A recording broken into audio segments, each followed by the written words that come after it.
Рокот од 15 дена помина, а измените на изборниот законник не влегоа на комисиска расправа. Нема консензус за една изборна единица. И покрај декларативната заложба на најголемите партии, СДСМ и ВМРО ДПМН, кај партиите од албанскиот блок нема согласност за измени во бројот на изборни единици. ДУИ и БЕСА бараат 3, а Алијанса на албанците дури 8 изборни единици, кои ќе се поделат според економските зони. Малите партии од понеделник ќе седнат на заедничка маса и ќе договараат на тамошната стратегија.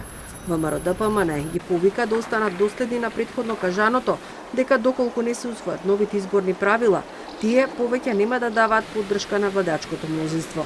Бараме да останат принципиелни, да бидат дигнитетни, ако тоа кажале дека се нивните приоритети, да покажат со тоа што ќе ја напуштат коалицијата, со останување само покажуваат дека имаат некои интереси кои што се различни од она што го презентираа на јавноста.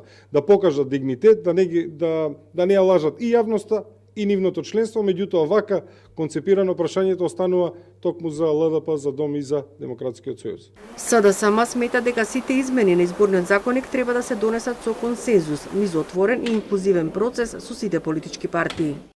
ВМРО ДПМН ги лаже помалите политички партии, ги лаже и граѓаните. Токму оваа партија со илјадници амандмани блокираше воведување на една изборна единица и не дозволи предлогот воопшто да биде предмет на расправа во собранието. Минатата недела претеничката група на ВМРО ДПМН оствари серија состаноци со малите политички партии, но не се сретнаа со СДСМ и ДУИ и покрај некои различни ставови сепак побараа да се отвори дебата за изборниот законник во Комисијата за политички систем и да се одржи јавна расправа.